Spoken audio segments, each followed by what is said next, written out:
Tsika rehetra indray dia manaraka ny rapsodin'ny famarinana androany zoma fatraika ambin'ny folo volana aprily afaly indray manolotra anao ny rapsodin'ny famarinana ho antsika izay mitondra lohateny hoe Mitoera anatin'ny fankasitrahana. Tesaloniana voalohany toko 5:1-7 misaora amin'ny zavatra rehetra fa izany ny sitrapon'Andriamanitra ao amin'ny Kristy Jesosy ho anareo. Hoy izy mifanazava lelan'Andriamanitra hoe ity andininy ity izay nomeny ny fanahy tamin'ny alalan'ny apôstôly Paoly dia iray amin'ireo toromarika tsotra indrindra nefa tena lalina ao amin'ny ten'Andriamanitra. Hoy izy misaora amin'ny zavatra rehetra, izany hoe na inona mitranga dia mitoera anatin'ny fankasitrahana foana ianao. Azony ny toem-po mahay mankasitraka. Ny fisaorana no sitrapon'Andriamanitra ao amin'ny Kristy Jesosy ho antsika. Rehefa niteny ianao hoe tompo tianao ny sitraponao ao, ny fomba tsotra anaovanao izany dia misaora amin'ny zavatra rehetra. Tahaka ny hoe tsotra ilay izy fa efa mba nampiarinao tsara ve izany. Ny fisaorana dia ny fandraisanao, ny toeranao ahita ny fisehoan'Andriamanitra miasa ho anao. Ny fahakiviana, ny fahasorenana ary ny fikorontanan-tsaina dia tsy manana toerana eo amin'ny fiainan'ny olona zatra manome fisaorana. Rehefa takatrao ny fitsipika ny fisaorana dia tsy avelanao mihitsy ny toe-javatra hamaritra amin'ny fifalianao. Tsy misy na inona mahasorenanao rehefa feno fankasitrahana ny tompo foana ianao. Raha very ny volanao dia misaora, raha very ny asanao dia misaora, raha misy nangalatra ny fiaranao dia misaora foana. Mialohan'ny anaovanao dingana iray dia misaora foana. Aleloia. Nahoana ary? Satria izany ny sitrapon'Andriamanitra ao amin'ny Kristy Jesosy ho anao. Na dia nesorina tampoka aza ny fifanarahana nomenanao dia misaora foana.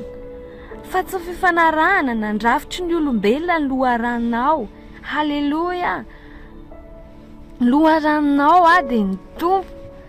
Raha mihidy ny varavarana iray, midika izany fa misy varavarana lehibebe kokoa misokatra ho anao. Halleluja. Ny fisaorana dia mampifantoka anao amin'ny fahalebiazana amin'Andriamanitra sy ny famatsiana, fa tsy amin'ny fanampy izay hatrehanao.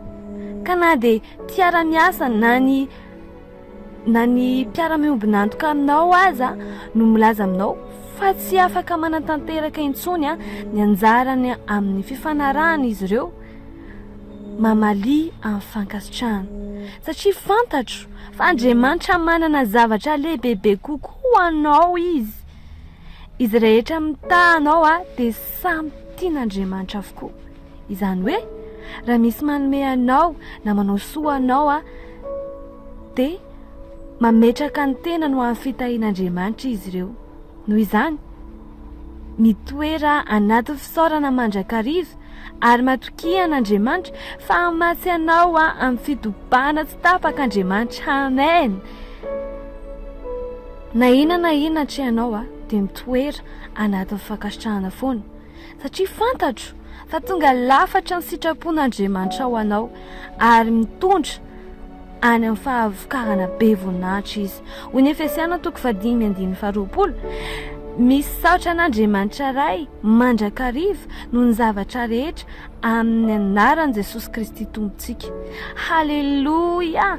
Aleluja. Mino fa nandray zavatra be ianao tamin'ny rapsodia androany. Tena hoe mahatalanja ary mampianatra antsika izy ny amin'ny fomba fandehanantsika, fitarihantsika ny tenantsika ao amin'ny fahombiazana. Dia ny tian'izany fa ny fisaorana foana amin'ny zavatra rehetra mitranga eo amin'ny fiainana. Amin'izao fotoan'izao arany dia manasa anao naonjao vavaka fanekam-pinoana izao. Za ilaza anazy ianao amerina azy ampandresen-dahatra. Ray malalo misafidy aho ny